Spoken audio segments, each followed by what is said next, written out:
कभी सोचा है कि कैसे बस कुछ शब्द एक पूरी की पूरी खूबसूरत तस्वीर में बदल जाते हैं? आज हम इसी जादू के पीछे की टेक्नोलॉजी को समझेंगे। तो चलिए देखते हैं कि एआई कैसे शब्दों से एक पूरी दुनिया बना देता है। तो शुरुआत करते हैं टेक्स्ट से खजाने तक। ये जो प्रोसेस है ना, पहली नज़र में बिल्कुल जादू जैसा लगता है। ऐसा लगता है जैसे कोई चमत्कार हो रहा हो, पर असल में ये जादू नहीं है। जरा इस प्रॉम्प्ट को देखिए। एक सुनहरा रिट्रीवर पिल्ला सूरजमुखी के खेत में। जैसे जैसे हम इसे पढ़ते हैं, हमारे दिमाग में एक तस्वीर बनने लगती है ना। एआई के लिए भी हर एक शब्द एक ब्रश स्ट्रोक जैसा है। ये सिर्फ टेक्स्ट नहीं है, ये एक पूरा विजुअल डायरेक्शन है। और बूम, कुछ ही सेकंड्स में एक बिल्कुल नई फोटो रियलिस्टिक तस्वीर सामने आ जाती है। लेकिन सवाल वही है, ये होता कैसे है? क्या एआई बस इंटरनेट पर सर्च करके इमेजेस जोड़ रहा है?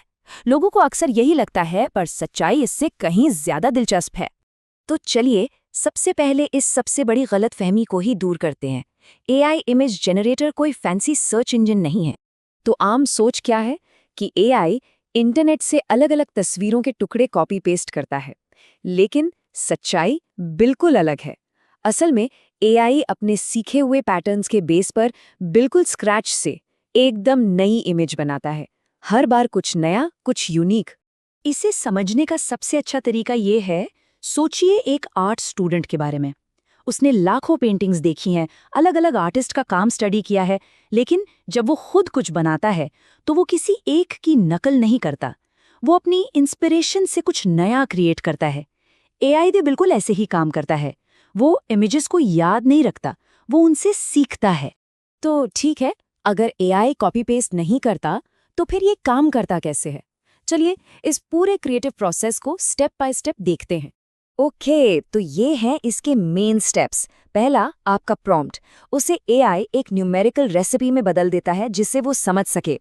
फिर प्रोसेस शुरू होता है रैंडम नॉइज से, हाँ बिल्कुल टीवी स्टैटिक जैसा। उसके बाद एआई धीरे धीरे इस नॉइज को हटाता जाता है और तस्वीर साफ होने लगती है। और आखिर में हर स्टेप पर वो चेक करता है कि सब कुछ प्रॉम्प्ट के हिसाब से हो रहा है या नहीं। अब ये जो स्टेप 2 है ना, ये सबसे हैरान करने वाला पार्ट है।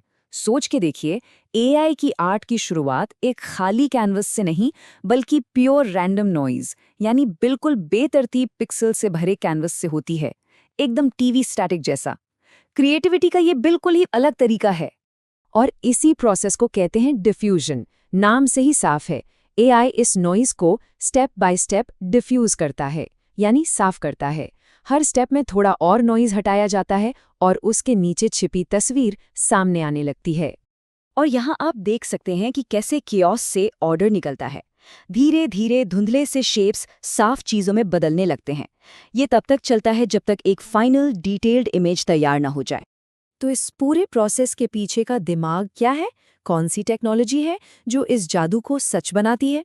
चलिए अब इसके डिजिटल माइंड यानी न्यूरल नेटवर्क्स और अलग-अलग मॉडल्स को देखते हैं। हर एआई के दिल में होता है एक न्यूरल नेटवर्क। जैसा कि नाम से पता चलता है, ये इंसानी दिमाग से इंस्पायर्ड है और इसका काम है पैटर्न्स को पहचानना सीखना। इसे ऐसे समझिए, सबसे नीचे वाली लेयर्स सिर्फ सिंपल लाइंस और एजेस देखती हैं, और ऊपर की लेयर्स उन लाइंस को जोड़कर चेहरे, पेड़ या बिल्डिंग्स जैसी कॉम्प्लेक्स चीजें बनाती हैं। वैसे तो मॉडल्स कई तरह के हैं, पर दो सबसे मशहूर हैं।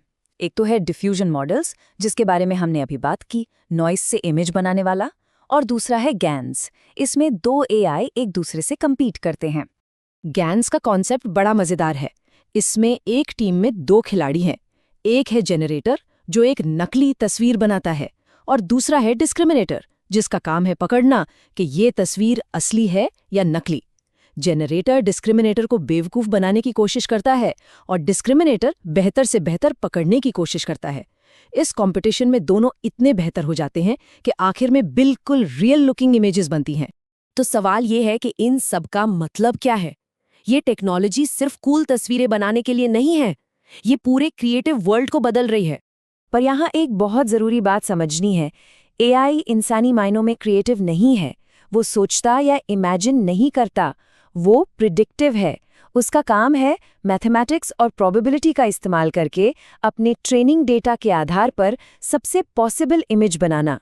ये सब शुद्ध गणित है। और इसका असर हम हर जगह देख रहे हैं। ग्राफिक डिज़ाइन हो, एडवर्टाइजिंग हो, गेमिंग इंडस्ट्री, फिल्म प्रोडक्शन, यहाँ तक कि एजुकेशन में भी। हर जगह ये टेक्नोलॉजी एक पावरफुल टूल की तरह इस्तेमाल हो रही है। क्रिएटिव प्रोफेशनल्स अपने आइडियाज़ को अब पहले से कई ज़्यादा तेज़ी से सच कर पा रहे हैं। तो आखिर में एक सवाल जिस पर सोचने की ज़रूरत है। अगर एक मशीन बिना इमेजिनेशन के आर्ट बना सकती है, तो इंसानी क्रिएटिविटी के भविष्य का क्या मतलब है?